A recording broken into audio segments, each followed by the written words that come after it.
Pegi 18.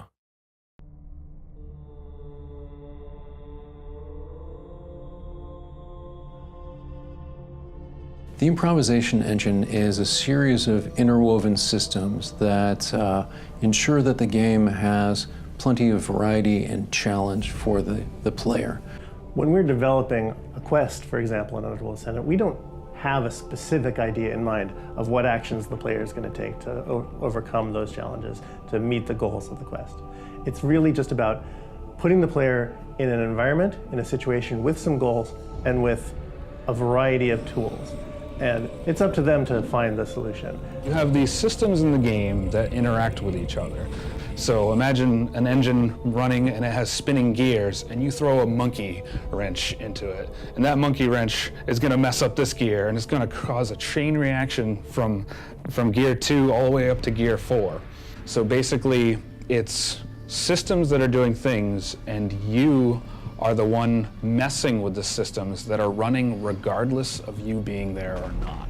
What we're doing with Underworld Ascendant incorporates some of what we like best about our favorite computer role-playing games, but also tries to incorporate some of the feel that we get out of tabletop gaming that we don't necessarily see in all video games.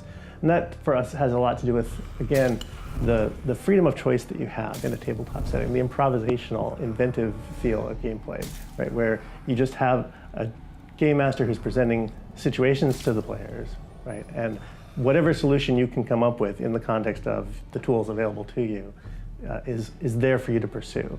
Underworld Ascendant is very heavily about player choice in many different ways. One of the first examples that we gave is a door. A door presents challenges and opportunities. A locked wooden door can be burned down with a spell, with a torch, with some debris. It can be lockpicked silently. It can be broken down, but the sound that occurs from that may give you some unwanted attention.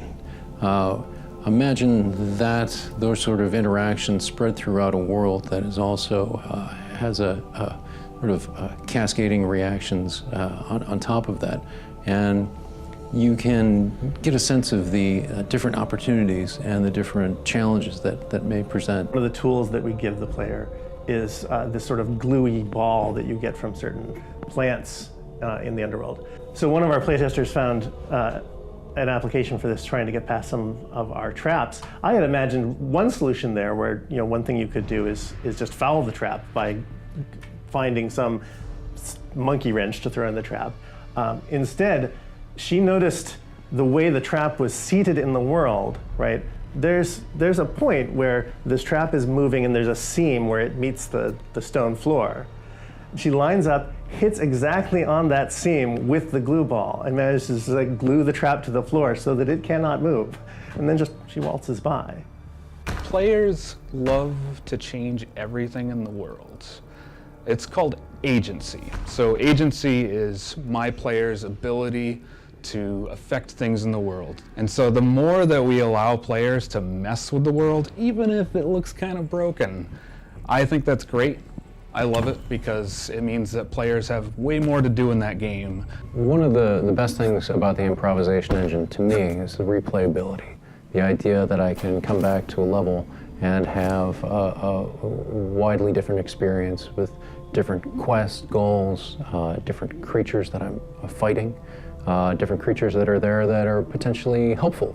You have the space in which to solve problems in ways that we might not have even foreseen. And we've seen this where people come up with solutions to challenges that we are surprised by. There's nothing we like better than to be surprised by the way that our players solve a problem that we've posed them.